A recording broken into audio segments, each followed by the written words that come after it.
What's up? I'm Pete. And I'm Patrick. We're in Fall Out Boy, and you're watching AMBY. Hey everyone, it's Alicia from AMBY, and I would like to welcome you to my interview with Pete Wentz and Patrick Stump from Fall Out Boy. Hello. Hi. Hi. How are you both doing? Good. I want to say thank you so much for taking the time to join me. I'm very excited that this is happening. Yeah. Well, I want to kick things off by diving into Mania, the record that will soon be coming out. The anticipation right now just must be absolutely killing you two, because I know how much time, effort, creativity goes into creating a record. It's pretty weird because we, had a release date, and there was this crazy stress to make it in time for the release date, and then we didn't. So then it was this, crazy stress to make something that was worthy, and it was weird because it really, literally a week or two after we pushed it back, it really started to take shape and become, I think, really great. I'm really excited about it, but now we're on tour, and so we're kind of focusing on that, and I'm kind of forgetting that, oh yeah, we have this record that's coming out. There's a song taken from the record. We've actually shared a couple tastes of what's to come, and it's the last of the real ones. And there's a super cinematic video you shared for the track, which features some fuzzy monsters, some llama monsters. And going into this interview, you have no idea how many people wanted to know the names of those monsters. Yeah. Names have not been revealed yet. They come out, well, spoiler, I guess. They come out during the show, the concert, and they have 4 or 5 shirts every night, and the shirts have Monster number 1 and Monster number 2 as their names on them. So maybe they have names. I'm not sure yet. Maybe those are the names. It's like a thing 1, thing 2 thing, right? Yeah, I don't know. Another song that you've shared is Young and Menace. And for this track, I really relate to it because growing up, I was a bit of an outsider until I really got into music. And I know that's kind of where that sprung from, being a bit of an outsider, then discovering the punk rock community. So kind of take us back. And what are your first memories of discovering this whole new world? Punk rock and music. I just remember thinking how weird it was because my dad was a musician, and so music was always around. But I assumed that music was a thing that you couldn't do. It's not like you could just pick up and do it. And it blew my mind that these kids would, they're kids, but they were older than me, would rent out a community center and just play music, or just set up in a basement and invite a bunch of people over, and that would be a show. And it was amazing to have that capacity. I remember, and it was instant then, where you're like, oh, well, I'm 14. I'm just going to play drums in a band now. It wasn't a thing that was this unattainable thing anymore. I didn't even have a drum kit. I just knew somebody that played, that had them, and and he's like, well, I'll play guitar, you play drums. It was that amazing ability to just find a thing and start. You didn't have to, it didn't matter what you didn't even have to be good. It was not far off of, it was, I think you just found other like-minded people that probably just didn't fit in also, Mm-hmm. So, that was pretty cool, the community aspect of it. Did it surprise you finding all these people who can't fit in, you ended up fitting in? I found that super weird growing up. It kind of boggled my mind. Yeah, definitely. Well, it's weird because I was thinking about, someone was asking about my high school reunion, and I'm like, I don't know that I would remember anyone, not in a mean way, but because I was, all of my friends were in bands or kids that went to shows with me or whatever in high school. So that would be a fun reunion if you could get those people together. But I don't really, my high school reunion, I kind of wasn't paying a lot of attention in high school. So. What kind of student were you? Horrible. Were you? In retrospect, I think it worked out for me, but I really was only focused on being in a band and playing music and learning about music and that kind of thing. So if it wasn't that, I had no time for it. And I guess that I'm in a band, and so it worked. But it was a big gamble. Yeah. And how about yourself? Because I know a lot of people, when I talk to them, they're like, oh yeah, I was definitely the class clown, or I was the nerd in the class always raising their hand. So what were you?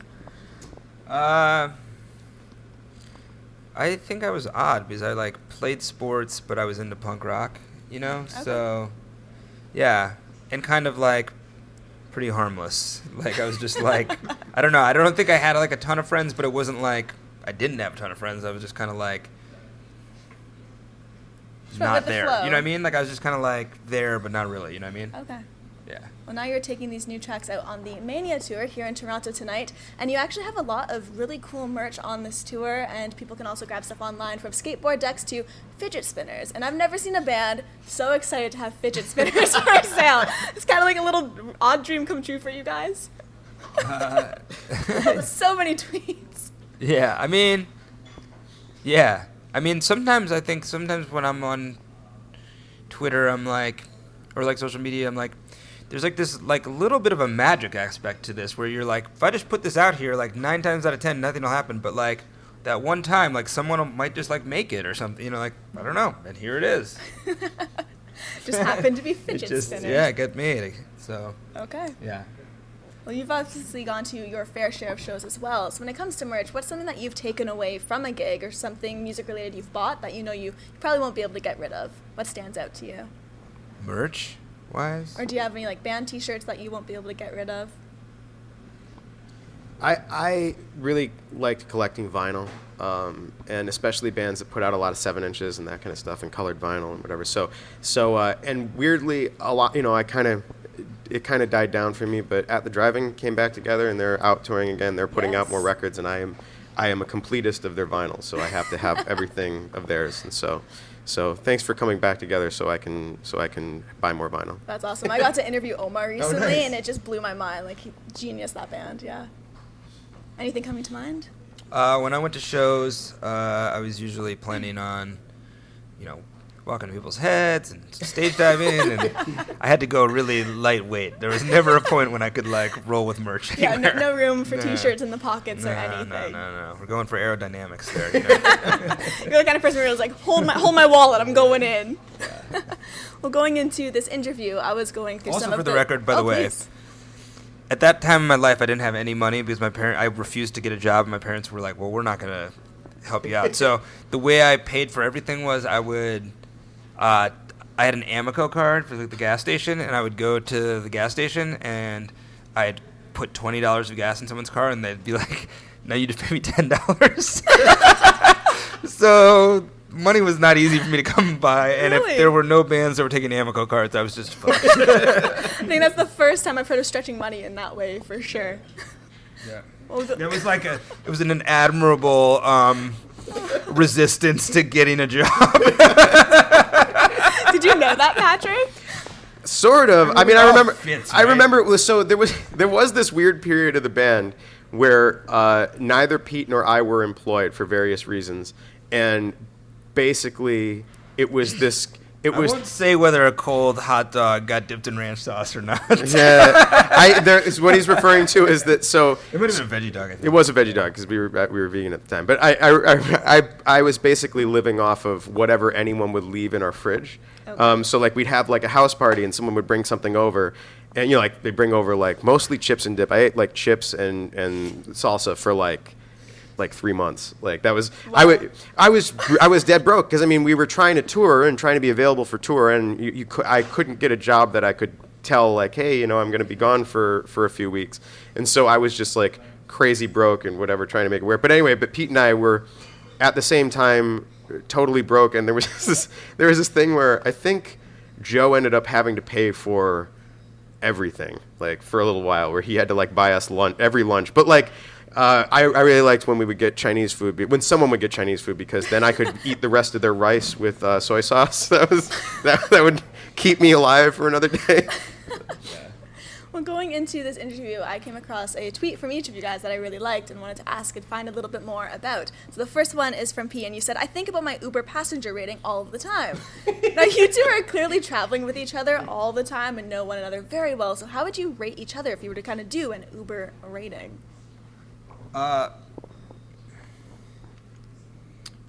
Patrick would get a high rating. He's like very polite and talks to you and like opens the door for you. He's a little bit messy, but I don't think he would be messy in an Uber if I was driving it, would be my guess. He also seems like the kind of guy that would like ride in the front seat and like just have a conversation with you, which would probably feel better.